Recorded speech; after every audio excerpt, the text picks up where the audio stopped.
দেশি হাঁসের মাংস খাওয়ার জন্য আমি চলে আসছি আখাউড়া স্থলবন্দরে। আর আমার পিছনে হচ্ছে আখাউড়া স্থলবন্দর, আর এর অপোজিট সাইডে হচ্ছে এটা হচ্ছে হালের অপোজিট সাইডে হচ্ছে সুন্দর একটি ছোট হোটেল আছে, ওইখানে আপনারা পাবেন যে দেশি হাঁসের মাংস।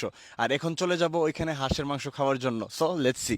আর এটা হচ্ছে বাংলাদেশের শেষ সীমানাতে, চেকপোস্টের আগে পড়ছে এই হোটেলটা। আর এখানে আপনারা দেশি হাঁস এবং দেশি মুরগি এবং ভর্তা, ভাত, ডাল এগুলো পাবেন। ভাই হাঁস কি আছে? না, হাঁস তো নাই। আয় হায়, আজকে তো হাঁস শেষ। ব্রাহ্মণবাড়িয়া শহর থেকে আসছি বাংলাদেশের শেষ সীমানাতে চেকপোস্টে হাঁস খাওয়ার জন্য। তো এখন আছে কি? দেশি মুরগ আছে আর ভাত, ডাল, ভর্তা। ভাত, ডাল, ভর্তা। যেটার জন্য আসছি এইটাই নাই, হাঁস নাকি নাই, তাহলে কিছু করার নাই। এখন আমরা দেশি মুরগা দিয়ে খাবো। তো দেখি এটার টেস্ট কেমন। কিছু করার নাই, যেহেতু ঈদের বাজার ওনারা বলতেছে। আর চেকপোস্টে মানুষও যাতায়াতের অবস্থা একবারে অফ, সব কিছু বন্ধ। এই কারণে আমরা এখন দেশি মুরগাটা দিয়ে টেস্ট করি। আমরা এখানে নিয়েছি শুটকি বাজি, এটার প্রাইস হচ্ছে 10 টাকা। 10 টাকা দিয়ে ভালোই দিচ্ছে। এখানে হচ্ছে ডাউল, এটা হচ্ছে 10 টাকা। দেশি মুরগি দিয়ে দিছে। ওইটা হচ্ছে আমাদের যেটা পছন্দ এটা আমরা চয়েস করে নিতে পারবো। আগে ভর্তাটা দিয়ে টেস্ট করি, যেহেতু ভর্তা বাজি আমার অনেক পছন্দর। অনেক সুন্দর একটা স্মেল আসতেছে। বিসমিল্লাহ।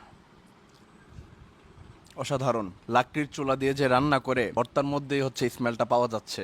উফ, সেই ভর্তাটা এক কথায় অসাধারণ। আসলে পার্সোনালি ভর্তাটা আমার কাছে ভালো লাগছে। ট্রাস্ট মি, আপনারা এইখানে 10 টাকার ভর্তা দিয়ে 2 প্লেট ভাত খেতে পারবেন। এখন দেশি মুরগিটা টেস্ট করি। Leg piece. আচ্ছা, আমি সিনার মাংসটা নেই। আপনি যেটাই নেন এক পিস হচ্ছে 160 টাকা। যেহেতু দেশি মুরগা, আর এখানে চেকপোস্টের এখানে কিন্তু গ্রাম আছে। আসলে অরিজিনাল দেশি মুরগা হয়তো পাবেন, আমি শিওর না, বাট টেস্ট করে দেখি। বিসমিল্লাহ। না, আসলেই দেশি। যেহেতু আমরা হাঁস পাই নাই, তো কি করব, তাই দেশি মুরগা দিয়ে খেয়ে যাচ্ছি। লাঞ্চ করার জন্য যেহেতু আসছি, লাঞ্চ তো আমাদের করতেই হবে। বেশ মজাদার, এবং লাকড়ির চুলা রান্না কেমন হবে বুঝে নেন। বাট আমরা একটা আশা নিয়ে আসছিলাম যে হাঁসের মাংস খাবো। এইখানে হাঁসের মাংস হচ্ছে অনেক ফেমাস। এই কারণে আগে দিয়ে হচ্ছে ওনাদের কাছে ফোন করে আসতে হয়। আমি নাম্বার দিয়ে রাখবো। আমি যেহেতু ভুল করছি, আমি চাই না আপনারা ভুল করেন আমার মতো। লাকড়ির চুলার রান্না খেতে চান তাহলে আপনাদের আসতে হবে এইখানে।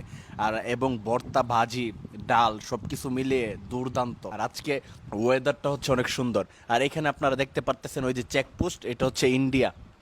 এই যে দেখা যাচ্ছে বর্ডার, এইখানে আপনি বসে হচ্ছে ইন্ডিয়ার বর্ডারটাও উপভোগ করতে পারবেন, যেটা হচ্ছে তারকাটা দেখা যায়। প্রাকৃতিক ভিউর সামনে হচ্ছে আমরা খাইতেছি, বেশ ভালোই লাগতেছে।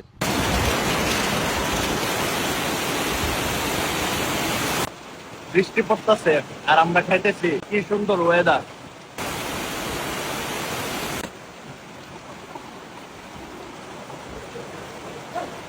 ভিডিওটি ভালো লাগলে পেজটি ফলো করে রাখো। Thanks for watching. Follow my page. আসসালামু আলাইকুম।